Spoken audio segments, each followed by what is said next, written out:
Before starting this video, I recommend that you subscribe and turn my notifications on so that you never miss a video. Thank you.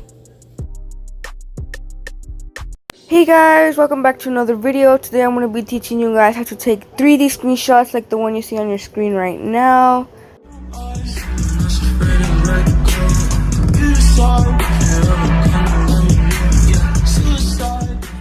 So first, you guys want to download this app called Screener. I'll leave the link to it in the description.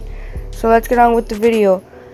So this app is really cool because you have different categories of phone templates you could use for your screenshots. So you could get flat, 3D, or minimal. There are more options in the flat category. The 3D ones have limited templates, but the flat one, the templates in the 3D ones are still pretty cool. In the flat ones, you have some watches. So we're gonna go into the 3D category.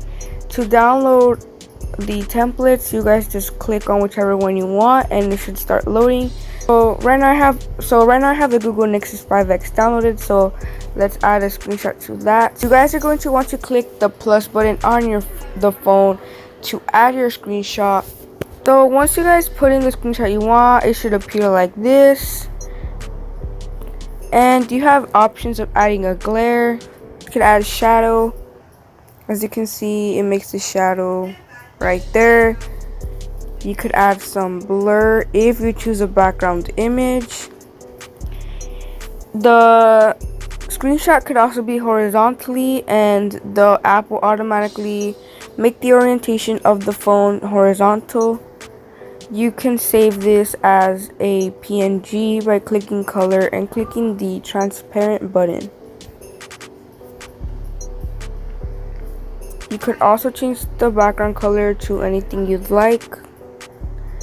And then to save it, you would just click here and click save. Anyways, I hope you guys enjoyed this video. If you did, make sure to comment and subscribe, and I'll see you guys next time. Bye.